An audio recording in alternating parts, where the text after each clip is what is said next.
Benarkah Yesus beragama Muslim dan ia bersahadat, bahkan ternyata di dalam Alkitab ada dalilnya? Yuk, mari kita bahas.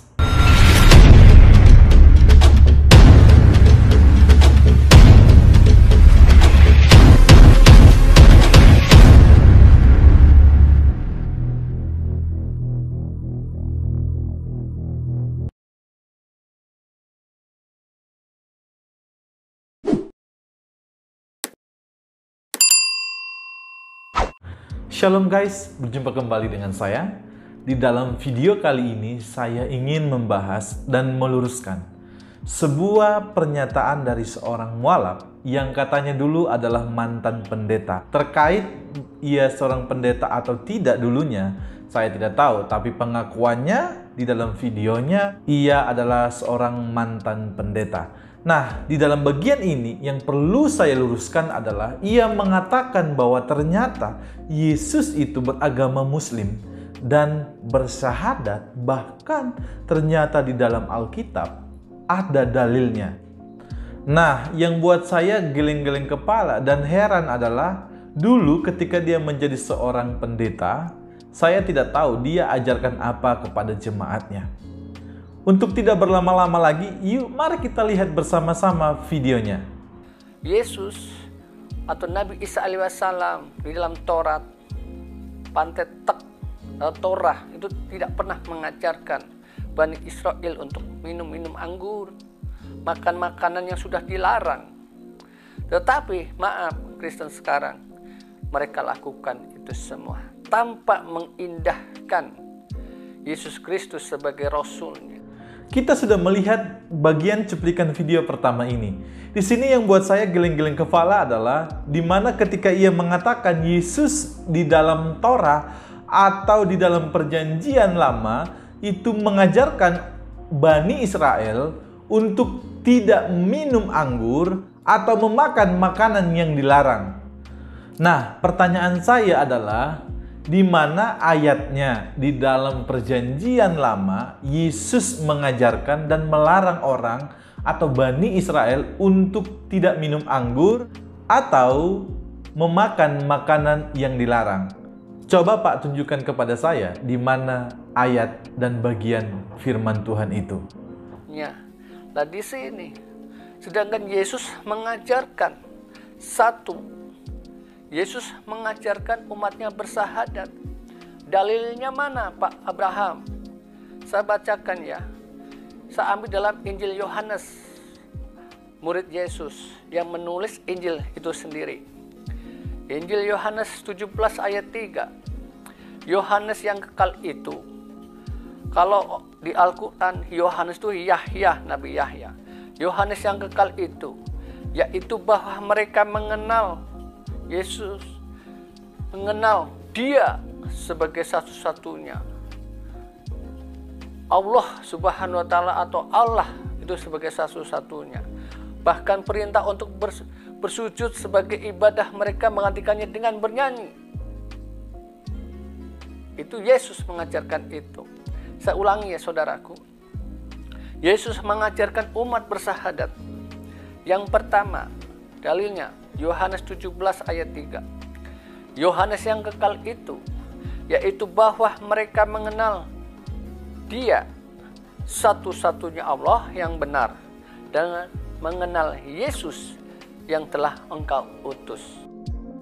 Di bagian video kedua ini, ia ingin menunjukkan dalil di mana Yesus itu bersahadat.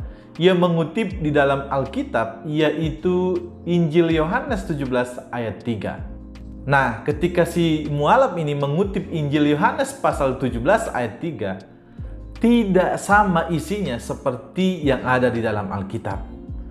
Dan ini berulang-ulang kali ia bacakan. Ketika ia baca kembali, sama saja. Ia tidak membaca seperti yang ada di dalam Alkitab. Saya bacakan ya. Saya ambil dalam Injil Yohanes, murid Yesus yang menulis Injil itu sendiri. Injil Yohanes 17 ayat 3. Yohanes yang kekal itu, kalau di Al-Quran Yohanes itu Yahya, Nabi Yahya. Yohanes yang kekal itu, yaitu bahwa mereka mengenal Yesus, mengenal Dia sebagai satu-satunya Allah Subhanahu wa Ta'ala, atau Allah itu sebagai satu-satunya. Bahkan perintah untuk bersujud sebagai ibadah mereka menggantikannya dengan bernyanyi. Itu Yesus mengajarkan itu. Saya ulangi ya saudaraku. Yesus mengajarkan umat bersahadat. Yang pertama, dalilnya Yohanes 17 ayat 3. Yohanes yang kekal itu, yaitu bahwa mereka mengenal. Di sini kita bisa melihat bersama-sama sebenarnya sampai 3 kali berulang-ulang ia bacakan, tapi toh tetap salah juga menyebutkan isi dari Yohanes pasal 17 ayat 3. Jadi sebenarnya isinya bukan Yohanes yang kekal itu, tapi inilah hidup yang kekal itu. Nah, saya tidak tahu ya diambil sumber dari mana. Sebab kalau Alkitab yang saya pegang hari-hari ini, isinya inilah hidup yang kekal itu. Nanti Anda bisa cek di rumah ya. Yohanes 17 ayat 3. Saya sangat heran ya, karena dia katakan dia adalah mantan pendeta. Dia adalah dulunya seorang mantan pendeta.